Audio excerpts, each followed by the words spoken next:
Hey guys, this is my leak. This is the My Taught You podcast, and I am back with my very last podcast of 2016. This is the final podcast in the Boss Up series that I've been doing, brought to you by FreshBooks. When I was thinking about what would be the best sort of topic to wrap up bossing up, getting and staying out of your feelings just moved me. So that's what we're going to talk about today. But you all know that one of my favorite things to say is I just need you to finish one thing. That's all you have to do. Finish one thing at a time and you will build momentum. Our sponsor, FreshBooks, wants you to build momentum for your business in 2017. How, you ask? By freeing up more of your time so you're actually able to focus on one thing at a time. See, FreshBooks has created ridiculously easy to use cloud accounting software for self employed people who would rather spend their precious time building their business than dealing with mountains of paperwork. Now, FreshBooks has been around for a while, but recently, using everything they've learned over the past 13 years about how freelancers work, FreshBooks has rebuilt their platform from the ground up. You guys, you have to see it. Many of you know that when I started out as an entrepreneur and a freelancer, I used FreshBooks. And from the time that I started using it then to now, I was just on the new site that gave me a login. It is, epic. It's on a new level. So you can send clean and professional looking invoices in about 30 seconds. With literally 2 clicks, you can set yourself up to receive payments online. We all know it's about getting our money. And they also have an app. You can take pictures of receipts on your phone, which makes claiming your expenses a million times easier. And for those of you that have teams, such a great resource to have when you don't want to collect everybody's receipts. There is an app for that. So FreshBooks is going to let you use the service. They're going to give you a 30-day unrestricted free trial. All you have to do is go to freshbooks.com/mytaughtyou and enter My Taught You in the How Did You Hear About Us section. So 30 days for you to have some fun with it, see how cool it is, and apply it. Start trying it early in 2017, and just put that down as one of your resources to get better, faster, stronger. 2017, freshbooks.com/mytaughtyou. So how did I get to this topic, getting and staying out of your feelings in business? So when I turned 25, I got my first full-time job in the industry. So the entertainment industry, Hollywood/Beverly Hills, because a lot of the Hollywood agencies are located in Beverly Hills. And 25 years old, I get my first full-time job working as an assistant. And I had done some pretty good research. I had read some books about what it's like being on a quote unquote desk. And I just knew that I've got to get it together. But I was thinking about that, and I'm like, okay, that's not really when I knew. I'm going to take it back a few steps and tell you something. I don't even think I've shared this with you guys before. So when I decided that I wanted to work in the industry, and had actually managed to get an interview with the William Morris agency, that whole entire experience rocked my world. And I think I probably haven't shared it because I may or may not have put that out of my memory, but I'll tell you about it. So years and years ago, I had signed up to I got through this, what do you call this agency, sort of job agencies where you go and they place you with jobs. It's going to come to me, but I had gone and signed up there, and I think that was it, an agency, temp agency or something. And they had gotten me an interview with William Morris. So if you don't know, I'm just going to give you a quick history on William Morris. I think they merged with Endeavor recently, but they're a Hollywood-based talent agency. They had represented everybody who's everybody. So think about Eddie Murphy, Tyler Perry, Queen Latifah, John Travolta, Denzel Washington, Forrest Whitaker, Catherine Zeta-Jones. These are the type of clientele that they had, and they were known as the first great talent agency in show business. And I get an interview. I showed up very early and was told by the young lady who was at the desk at the time to go into this room and someone would come and get me for the interview. I'm watching the clock because she said that it was lunchtime, that since I had come so early, and I guess in her sort of transitioning to whatever it is that she was doing, like she was sitting at the front desk through lunch for the actual person. No one ever told the actual person that I was there for the interview.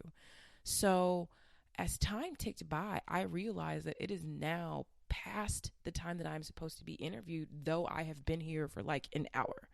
Um, I walk back up to the front desk and ask this new person sitting there that, hey, I've been here. No one ever came to get me for my interview. And so she took me in to be interviewed by, I guess, the HR person at the time. He literally, I kid you not, yelled at me during just about the entire interview. I mean, I literally, I was sitting there sort of like blinking my eyes. You know how you're going through something like, the hell?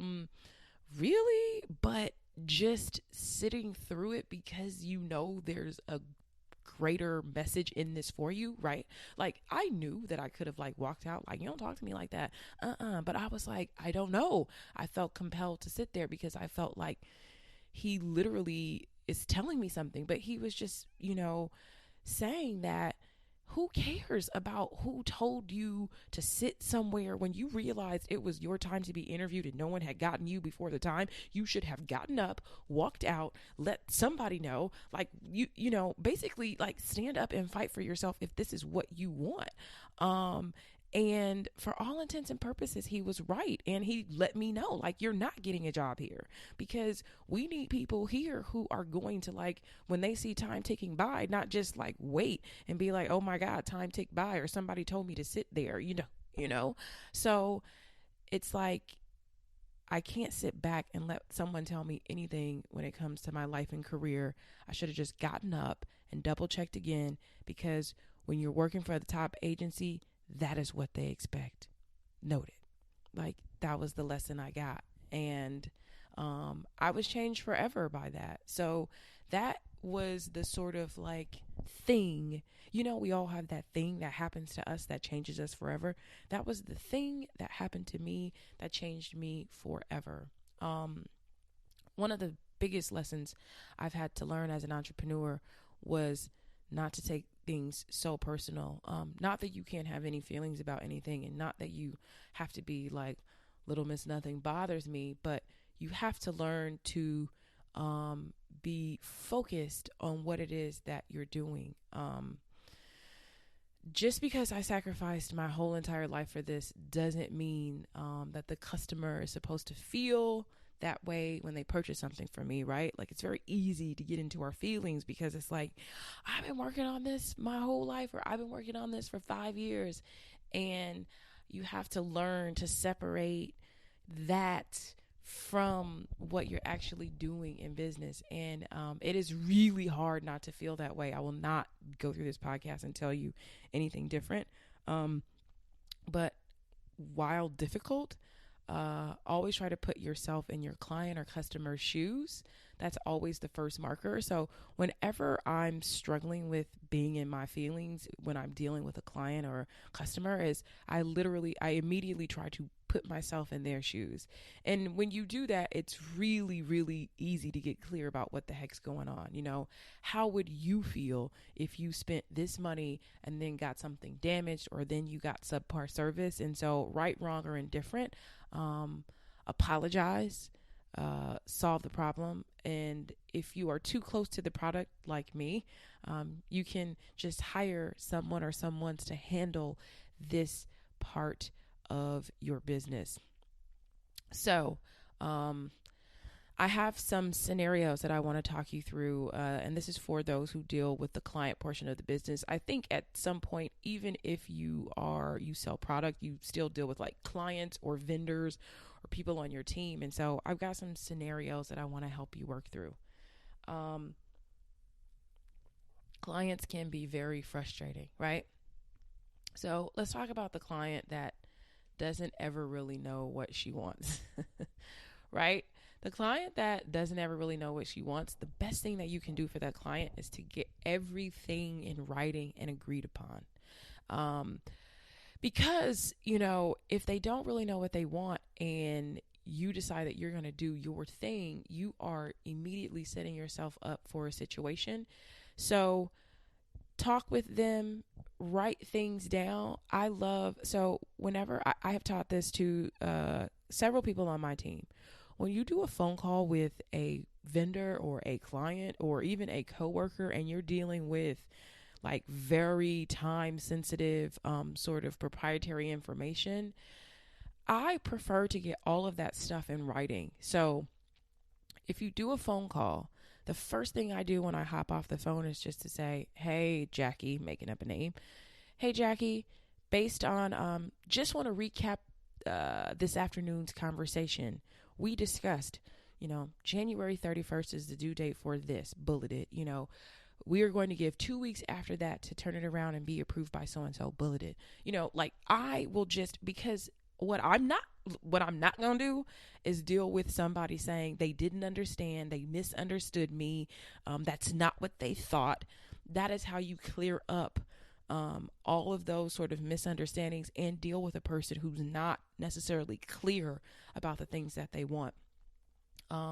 Let's talk about the client or the person or the teammate that wants everything done in 1 minute. And I am guilty of that. I am that person. So this is how you deal with that person who is me.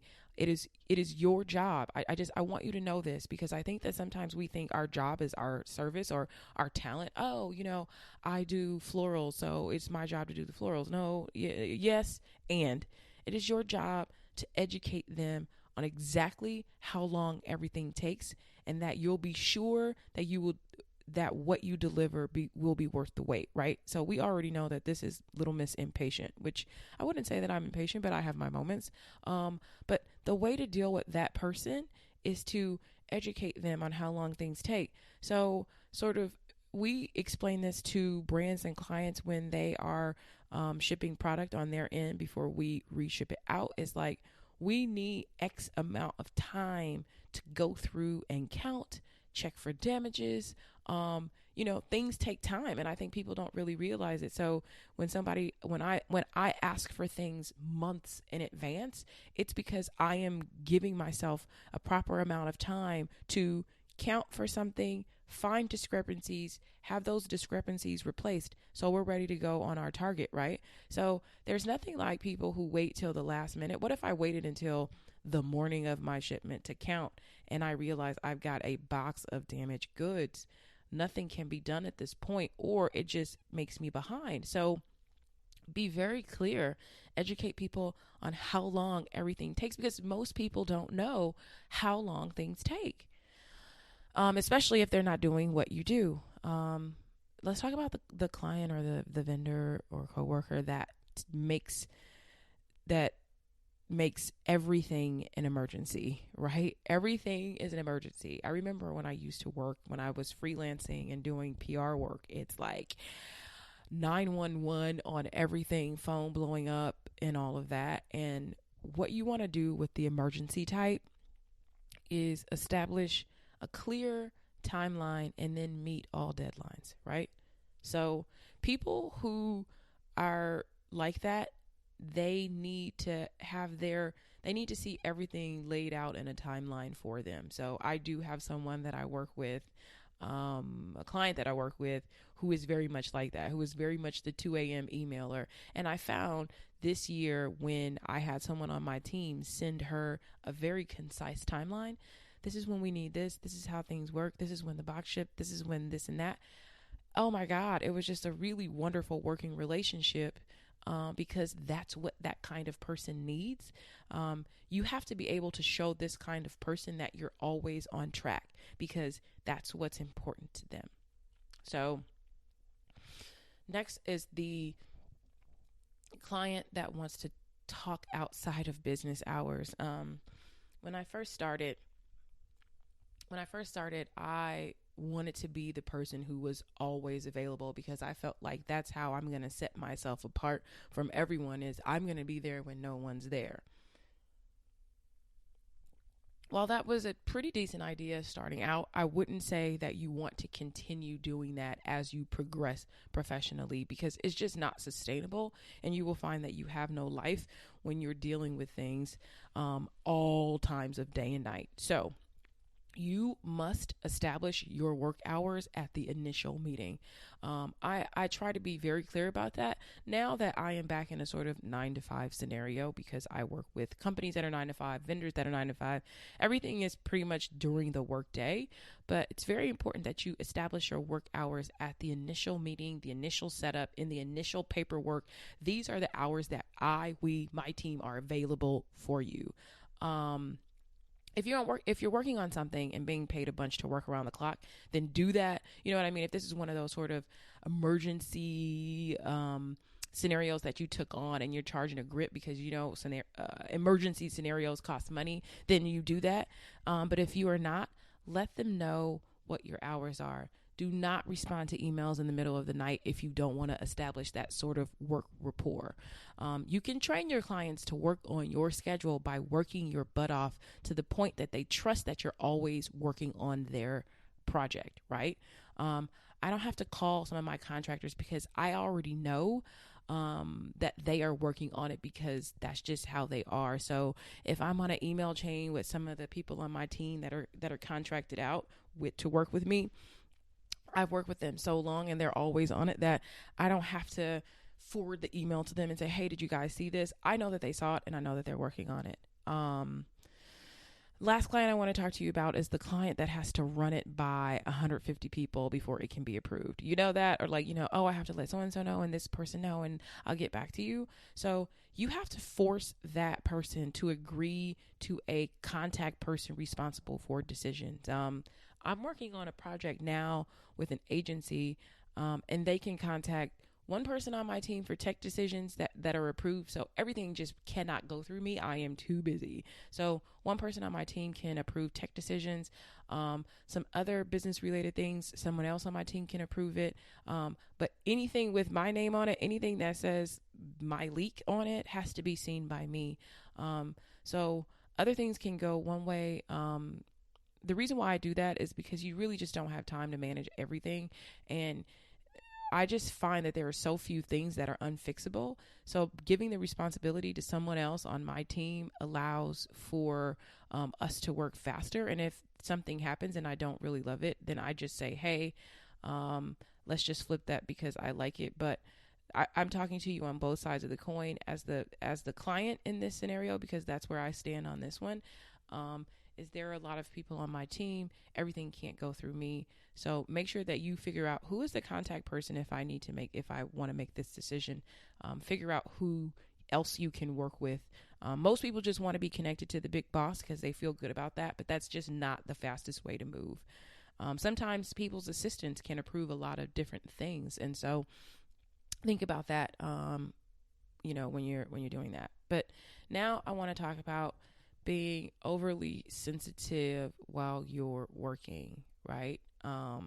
First thing that I have written down here is you are not going to like everyone you work or interact with.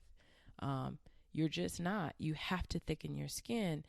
And I'm sure for those of you who listen to this podcast, I have just recently started sharing some of the letters that I get from people in the workplace. And I think a lot of people seem to feel somewhat entitled to the idea that if I'm an entrepreneur or if I pick a job that I love, everything else that goes with it is going to be just as exciting and make me happy and be loving. And that's just not true.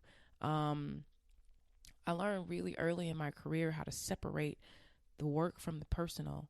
When I'm working, I am being judged, criticized, and measured on my work, my skill and ability. It's not about who I am, it's about what I do, right? So that's really the way I look at it. And I'll share that with you again, because that's really when I was like, how can I explain this?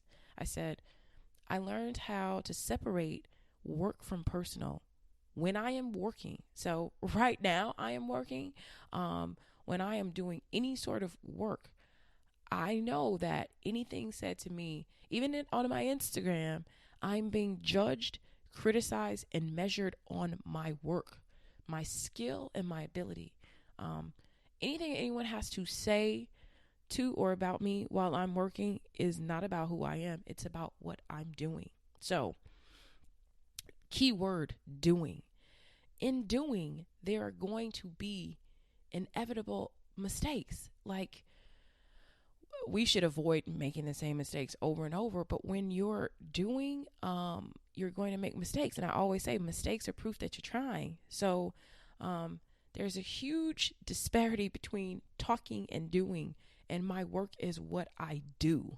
It's not who I am, you know? And even if people are thrilled and excited about the work that I do, and if the work that I do makes me money, and if the work that I do it excites people, that is still not about me. Like, even the good stuff, it's still not about me. It is about the work that I'm doing. So to boil it down even more, I look at my work as a product.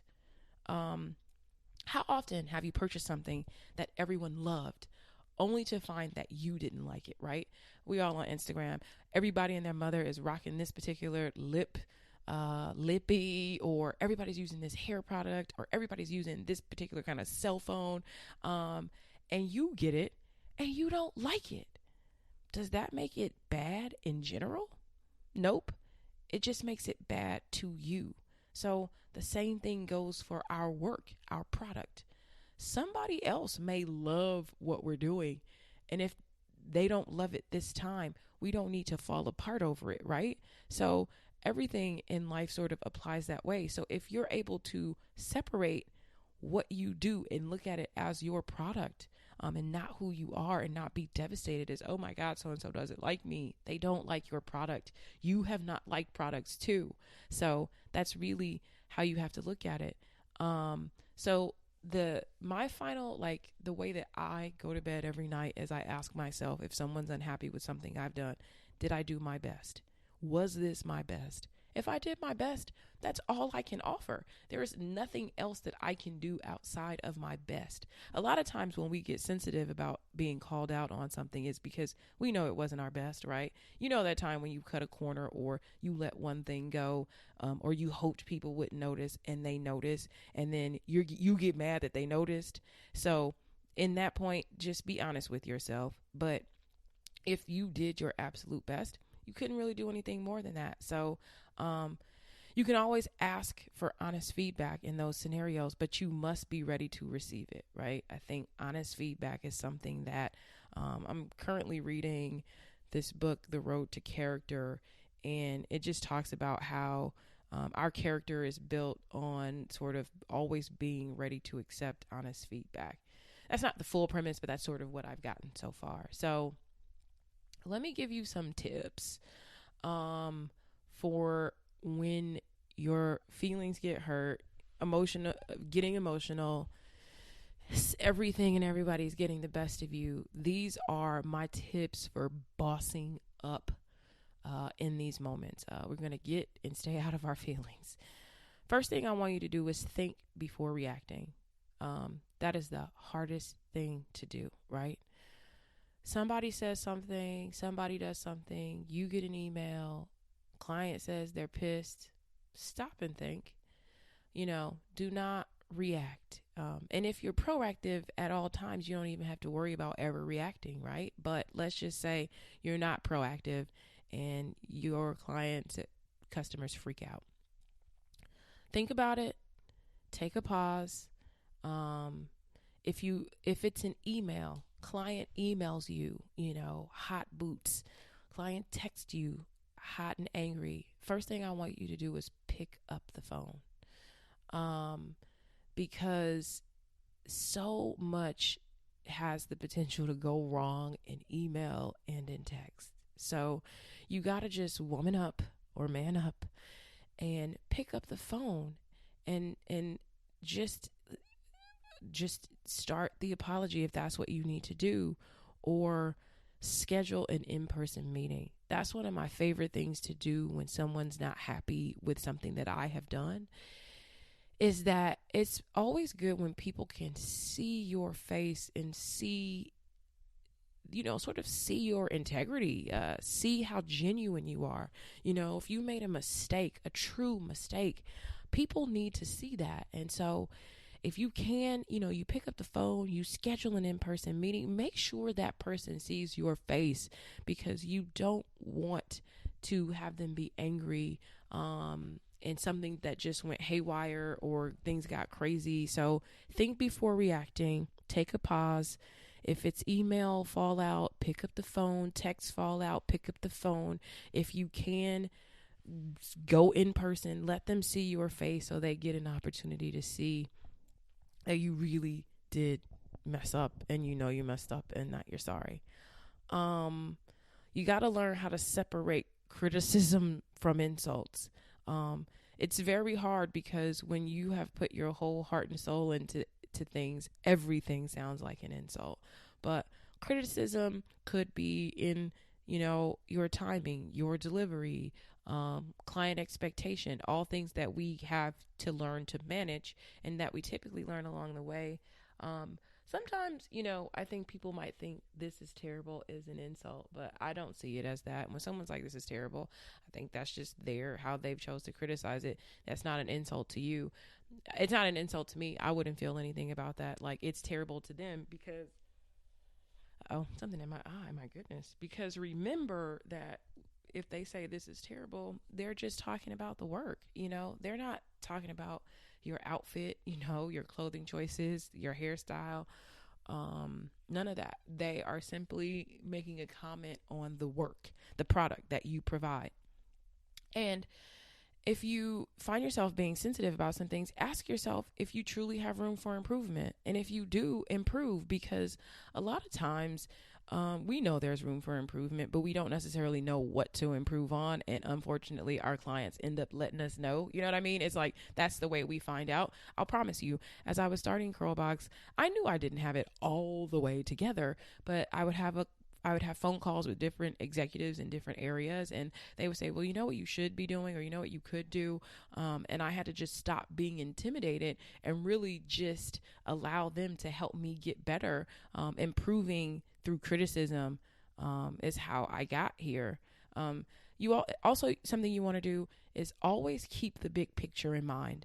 You know what you're here to do. You know that you cannot let someone knock you out of the frame because your feelings got hurt. Like, you have a bigger vision, right? You have to pull it out to landscape view. Sometimes everybody's looking at everything in that little Instagram view. You got to pull that out to a landscape view and understand that this is just one thing happening in my life at this time, and I'm not going to let this knock me off course. So sure, sometimes, I've had some huge mess ups, right? I've had some huge mess ups, but I mean, to think that I'm going to go through business or through life and not deal with anything that's not going to hurt me, that's just crazy. And you have to ask yourself, what's the lesson? The other day, I'm riding in my car. For those of you that don't know, I bought myself a Tesla for my birthday this year, and it's nice. It's really nice. And I pull up alongside this guy older gentleman, and he looks at me in my car. And some days I look really young, especially with no makeup. And he kind of looks at me and I look at him, and, just kind of like this communicating with our eyes kind of thing. And, like raising his eyebrows like, huh? And me being like, me shaking my head like, mm-hmm. And I was thinking at that moment, like, I have been embarrassed professionally. I've been, and not just as an entrepreneur, but when I was working, I have been embarrassed. I have been humiliated. I have been looked over. I have been, underpaid. I have been mistreated. But look at where I am today, because I was able to keep my view in landscape, because I was able to keep my vision very wide and understand that all of these small things that were happening to me were trivial on my way to the top. And we use the top as just like, it sounds good, but sometimes it's really no particular way. But I think people don't understand that everybody's path to the top or their destination or their end of the rainbow. Sometimes it's like a roller coaster, dips up and down. Sometimes it's sort of a long plateau. And other times it zigs and zags. But as I sat there with someone sort of being like, oh, look at you, it's like, it's easy to look at somebody where they are today. He's looking at me in my car today, but he doesn't know that I have been humiliated. I have been embarrassed. All these things that we feel that kind of keep us in our feelings. And we allow our feelings to ruin relationships, right? We allow our feelings to damage some of the biggest things we can get of all time. And we just can't do that. So as you go into 2017 and you're bossing up with your business, I encourage you to dust yourself off when things come your way that hurt your feelings. Dust yourself off. Acknowledge the fact, ooh, that hurt. You know, sometimes I'm like that, ooh, that hurt. But you have to just dust yourself off and keep going. So happy holidays, Merry Christmas, Happy New Year to you guys. Thank you all. Thank you all for always listening. My website is mytaughtyou.com or myleak.com. And I want to thank FreshBooks again for allowing me this opportunity to do this series, sponsored by them. So remember, they're letting you use freshbooks.com, 30 days unrestricted. Freshbooks.com, my taught you. Bye-bye.